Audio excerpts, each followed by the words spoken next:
You know, there's a ton of lures out there that are designed not to catch fish, but to catch fishermen. They are good looking, they have amazing paint colors, attention to detail, lifelike eyes and fins, but you put them in the water and they look like junk because they weren't designed to catch fish well. But then there are baits in a second category that fit every description of beauty and build as the first category, but actually also catch fish around the country. And this bait right here is one of those baits. This is the Mach Shad.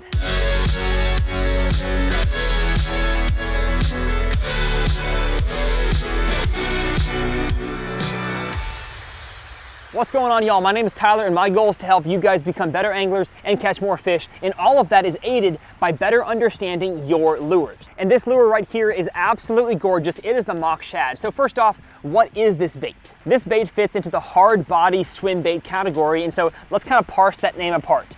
Hard body and then swim bait. Well, hard body means that the plastic is hard. It is not a soft swim bait. You can't bite into this thing and tear it off. I guess you could. That would kind of hurt though. No, you can't. And swim bait means the bait is designed to be swam through the water. It is not a jerk bait. It is not a crankbait that bounces across the bottom. It is not a topwater. It is a swimming bait. So a hard body swim bait, and a beautiful one at that, is the Mach Shad. This swim bait here is a jointed swim bait, which means that there are 3 different sections, each joined together by 2 pieces of metal that allow the bait to kind of swim through the water and look incredibly lifelike. It's also built in a way that when retrieved slowly is almost totally silent and non-invasive in the water, but if you retrieve it fast, hope y'all could hear that, there is a nice one-knocker rattle on the inside. And I've said this already, but I'm gonna say it again, it is a beautiful lure, both in paint jobs and the way that it looks in the water that imitates baitfish and bluegills. It just swims incredibly naturally and lifelike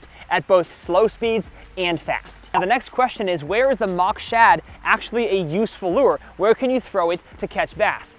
Well, you need to be throwing it in either clear water or shallow water, and you have to have at least one of those 2, and let me explain why. The Mach Shad is not a very fast sinking lure. I'd say it sinks about a foot every 2 to 3 seconds. And because it is such a small, lightweight lure, I personally have trouble keeping this thing deep in the water column. Usually, to give you a numerical number, I think 3 feet is about the deepest that I can keep this thing unless I am really reeling slow. And by saying that, it can sound like it's a bad thing, but it's actually not. It just means that you have to throw it in specific situations, and trust me, it excels in those situations. So if you're fishing in what I would call dingy water, like a foot visibility or less, I would not throw this thing any deeper than 3 feet of water, because a fish most likely, unless you're burning it back to you, which at that point would actually rise it in the water column, a fish will have a hard time finding this thing in dirty water. So that is why I say clear water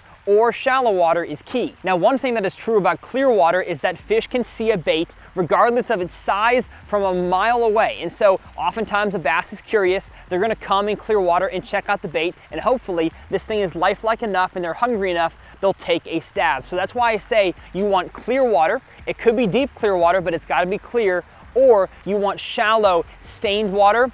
And if you can have both together, shallow, clear water, especially around shallow vegetation, good, healthy grass, that's where the Mach Shad excels. And because when it's retrieved slow, it is almost a silent presentation, it is not invasive to those fish. And so if you're dealing with maybe a cold front situation, but you know you still have fish in the shallow, clear water, retrieving this thing really slow can trigger a fish that's curious into a fish that's in the boat.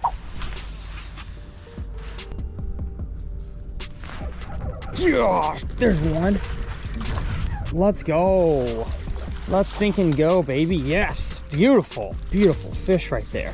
Mach Shad in mock bone, getting the job done. Beautiful fish. See you, buddy.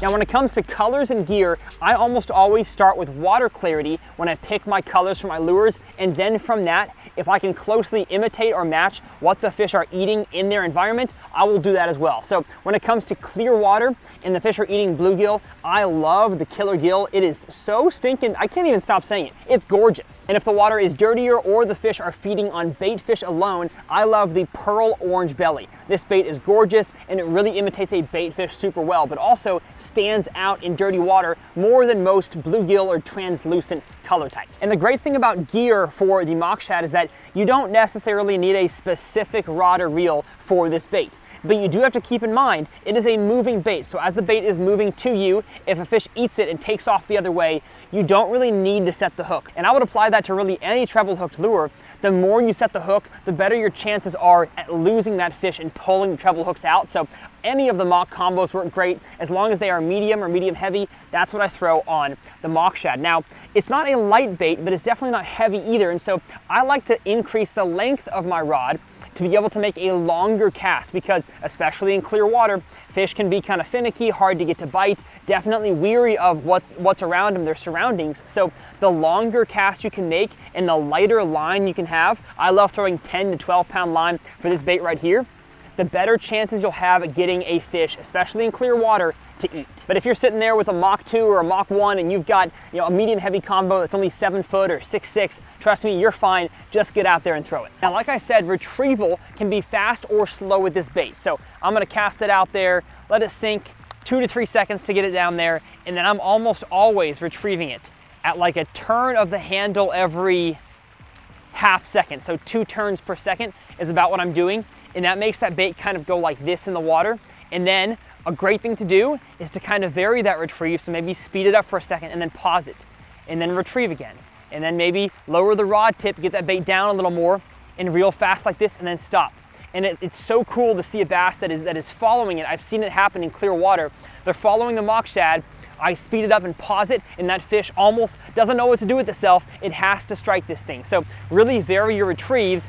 But one of the cool things about it is that this bait, if you pause it, does not turn over and sink on its side. It sinks totally vertical up and down. And so if you are retrieving it maybe too fast and you want it to sink again to get down to the depth where the fish can actually find it in your water clarity, you can do that without snagging the hooks on the line, which many other jointed swim baits can't do. This bait is super well built for every situation, especially shallow, clear water. Well, I don't know about y'all, but that got me excited to be throwing the Mach Shad more and more in ponds and lakes next season. My name's Tyler. Hopefully you learned something. If you did, hit that subscribe button, and we'll see you guys next time right here on Mach Nation.